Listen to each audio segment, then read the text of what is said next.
Salut à tous, la team OL, tout même chaud pour Lyon Fan TV. Très très heureux les gars de vous retrouver pour une nouvelle vidéo. Avant toute chose, je tiens à saluer très très chaleureusement Cyril, qui est un fidèle suiveur de cette chaîne, avec qui j'ai eu l'occasion de parler tout à l'heure.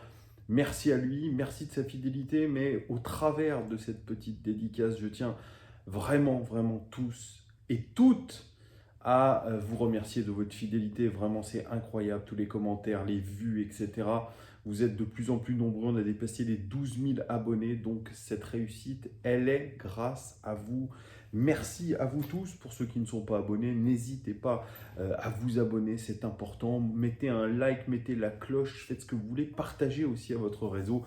Ça peut être une très bonne chose. Les amis, j'espère que vous avez passé une bonne journée, une bonne semaine.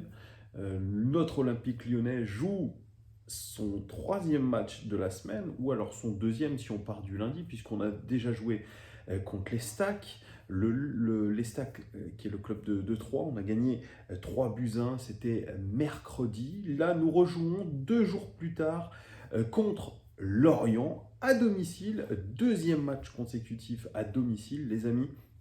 J'aurai la chance d'y être avec Giuliano. On sera en direct du stade demain. On essaiera de se connecter sur le live. C'est Constant qui va présenter cette trilogie de live. Donc déjà, je lui souhaite un grand courage et je le remercie vivement. Donc soyez au rendez-vous, soyez sympa avec lui, interagissez, soyez nombreux aussi.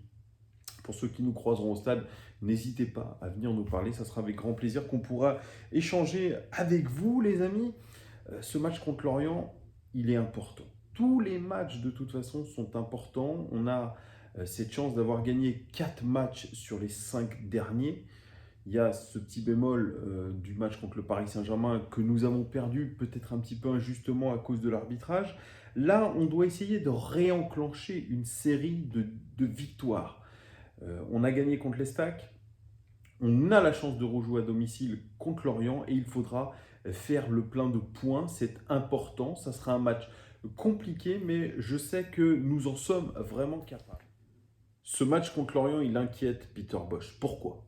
Il en avait déjà parlé un petit peu avant le match contre l'Estac. Il parle du calendrier infernal de la Ligue 1 notamment, mais aussi peut-être de l'Olympique Lyonnais, d'un club finalement qui joue l'Europe, un match tous les 3 jours, des trêves internationales avec, quand on joue dans un club comme Lyon, il y a beaucoup d'internationaux, donc il y a des déplacements internationaux entre-temps, il est inquiet. Comme l'était auparavant Jürgen Klopp qui tapait un petit peu sur l'UEFA, qui tapait un petit peu sur la Première Ligue parce qu'il y avait un calendrier beaucoup trop surchargé pour les joueurs et qu'il en allait de la santé de ces joueurs. On a vu cette semaine que Moussa Dembélé, qui revenait déjà d'une petite blessure qui l'empêchait d'être là à Paris, a fait sa rentrée, il a fait une vingtaine de minutes contre 3, il a pris un coup sur le péroné et résultat des courses, il a une fissure au péroné qui devrait l'éloigner des terrains entre 2 et 3 mois, ce qui pourrait faire un retour à la compétition juste avant la trêve hivernale. Vous vous rendez compte? Ça, c'est une très très mauvaise nouvelle pour l'Olympique Lyonnais puisque Moussa Dembélé est le meilleur buteur de notre club cette saison. Et évidemment, ça c'était prévisible pour Peter Bosz. Il le disait, il pensait qu'il y aurait de la casse. Ça a été le cas. Cette blessure au péroné, je me suis un petit peu renseigné, ça peut être un petit peu une sorte de fracture de fatigue, de coups répétés sur le péroné qui entraîne une fissure. Fissure, c'est une sorte de fracture, c'est une fracture. Et il faut énormément de repos et de la rééducation. Et c'est un petit peu long, surtout pour ne pas rechuter.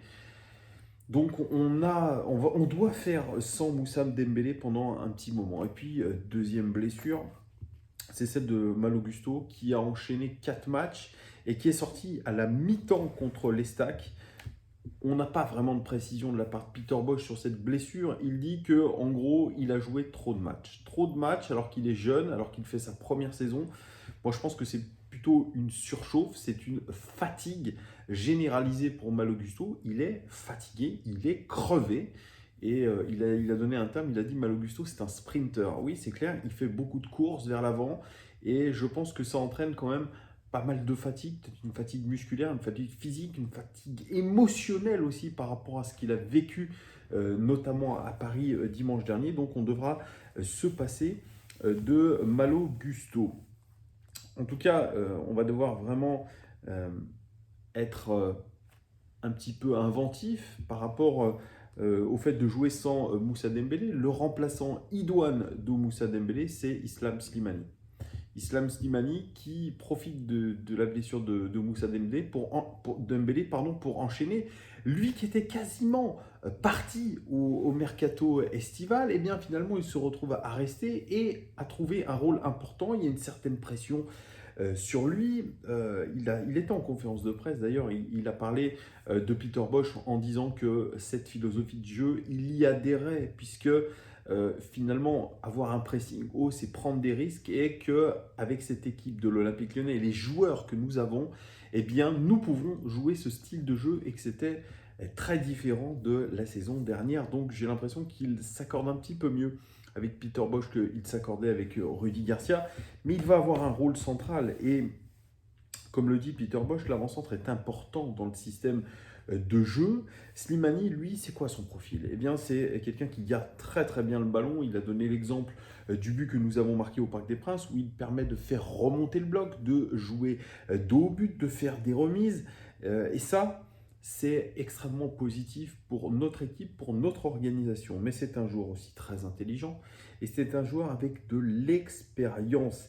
Et ça, c'est hyper positif. Et finalement, cette dynamique positive de Islam Slimani, elle peut rejaillir sur le groupe. Parce qu'un groupe qui gagne, c'est un groupe qui a de la confiance et qui communique individuellement des bonnes choses et qui englobe un petit peu tout le monde, même les fans dans le stade. Ça, c'est Peter Bosz aussi qui le dit. Alors, sur la question, je vous en parlais, de nombreux tirs que nous encaissons de la part des adversaires et qui fait briller notre gardien. Lui dit, bah, c'est normal de concéder des tirs avec ce pressing haut, avec ces stratégies. Moi, je regarde des matchs à droite, à gauche, des équipes hyper dominantes dans leur championnat, qui ont un pressing haut, qui veulent être dominatrices, qui veulent jouer offensive. Eh bien, c'est normal de concéder des tirs, puisque régulièrement, quand l'adversaire se procure des occasions, il se retrouve en 1 contre 1 avec le gardien. Donc, il n'est pas inquiet par rapport à ça. Il dit que pour prévenir ça, il faut que la règle des 5 secondes soit appliquée, mais il dit on ne pourra pas toujours le faire, donc il faut accepter finalement de concéder des occasions et notamment des tirs. Il a parlé aussi de Tino Kadewere. Tino Kadewere, il y en a beaucoup qui s'inquiètent de sa non-présence depuis un moment. Il est revenu blessé de sa sélection. On rappelle qu'il s'est fait opérer d'une pubalgie en fin de saison dernière. Il n'est pas prêt. Il n'y a pas vraiment de date de retour pour lui. Ils vont essayer d'y aller petit à petit, mais lui aussi, il rejoint un petit peu cette infirmerie qui commence à grossir, mine de rien. On a quand même eu pas mal de petits pépins depuis le début de saison. Est-ce que c'est le calendrier? Est-ce que c'est le nouveau style de jeu prôné par Peter Bosz? Est-ce que c'est la préparation physique? On va avoir beaucoup de réponses aussi dans cette période et dans ce mois d'octobre et notamment ce mois de novembre qui vont être importants aussi pour commencer cette saison. On n'est qu'à la 8e journée de Ligue 1. Il dit avec Slimani, on doit attaquer d'une autre manière. Et oui, c'est pas pareil que quand on joue avec Dembélé. On verra comment tout cela s'articule, même si on en a vu déjà des prémices lors des derniers matchs. Il dit que la Ligue 1 est un bon championnat, difficile. Voilà, c'est l'analyse en tout cas que fait notre ami Peter Bosz. Sur Shaqiri, puisqu'il a été important, il dit on doit faire attention avec lui parce qu'il y a un risque de blessure. Il n'a pas beaucoup joué avec Liverpool. Il a eu quelques blessures. Il dit que c'est un très bon joueur, mais pas encore à 100% de ses capacités. Sur le cas Oussem Aouar, qui divise énormément, lui dit, il retient la chose positive. C'est un joueur qui se déplace très bien dans la surface de réparation et qui manque de chance en ce moment. Mais il dit, s'il avait marqué 2 buts, ça aurait pu vraiment être complètement différent. On aurait dit, waouh, Oussem a fait des merveilles. Mais s'il le change, s'il le met sur le banc, c'est que lui aussi subit cette concurrence. Et il dit, dans le groupe, il y a de la concurrence, il y a des bons joueurs. Donc il a une palette de joueurs pour pouvoir pallier à tous ces changements, à ces remplacements. Donc voilà, il subit la concurrence, mais c'est un joueur qui est très intelligent. En ce qui concerne le problème d'efficacité, les amis, c'est un problème pour lui peut-être de confiance, mais c'est très aléatoire. Le plus important, et c'est ce que disait aussi Rudy Garcia, c'est de se créer des occasions. Et là, il n'est pas inquiet par rapport à ça. Pour ce poste d'avant-centre aussi, Karl Toko Ekambi, qui a été formé lui aussi en tant qu'avant-centre, ça peut être une option, mais il a en tête, Peter Bosz, peut-être de mettre un faux numéro 9. C'est quelque chose de possible. C'est possible peut-être avec Ryan Cherki, qui, selon lui, fait des gros progrès à l'entraînement, qui travaille mieux, mais c'est un jeune joueur à qui il faut apprendre les choses, apprendre la tactique. C'est un travail de très longue haleine. J'ai regardé aussi, les amis, c'est la conférence de presse de Pélissier, Christophe Pélissier, entraîneur de cette équipe de Lorient, qui est une équipe assez surprise de ces débuts de Ligue 1, puisqu'ils sont 5e, ils sont devant nous au classement. On verra tout à l'heure avec les statistiques avancées que c'est assez incohérent par rapport à ce qu'ils ont montré réellement. Intéressant, Christophe Pélissier, dans ce qu'il dit. J'aime bien son côté calme, posé. C'est quelqu'un qui a des idées dans le jeu, qui est intéressant. Il dit que dans son équipe, il ne peut pas faire trop de rotation parce qu'il n'a pas une profondeur de banc assez conséquente, mais il fait quand même attention aux blessures. Il parle de la semaine de son équipe qui est plutôt intéressante. C'est un bon début de semaine avec un nul à Reims et une victoire contre Nice, on l'a dit, avec 2 pénaltys de Gouiri ratés. Bah ouais, ratés, tout simplement. Et un Paul Nardi en feu aussi, qui est le gardien de cette équipe de Lorient. Il dit on doit être capable d'enchaîner. Il veut aligner l'équipe la plus performante, Christophe Pélissier. À Lyon, ils se déplaceront demain avec des ambitions dans le jeu. Il parle souvent de cette notion de groupe qui est importante, notamment pour la performance. Les remplaçants, pour lui, ils sont hyper performants. Quand ils rentrent, ils ont envie de faire la différence. Et ça, c'est important dans une équipe, on le sait. Il voit que Lyon a marqué 10 buts en 4 matchs à domicile, donc c'est un rouleau compresseur. Et il va voir vraiment qu'est-ce que va opposer Lorient. Il dit des ambitions et surtout une confirmation de ce qui a été fait par Lorient. Il y a une qualité dans le jeu, il y a une qualité du collectif et il y a une mentalité aussi très bonne dans cette équipe de Lorient. Ils vont à Lyon pour essayer d'être très bons et notamment dans la sortie du pressing qui pour lui va être déterminante puisque derrière il y aura énormément d'espace dans le dos, on le sait, les adversaires le savent. Si vous arrivez à sortir de la première ligne de pressing, eh bien vous aurez de l'espace dans le dos des Lyonnais.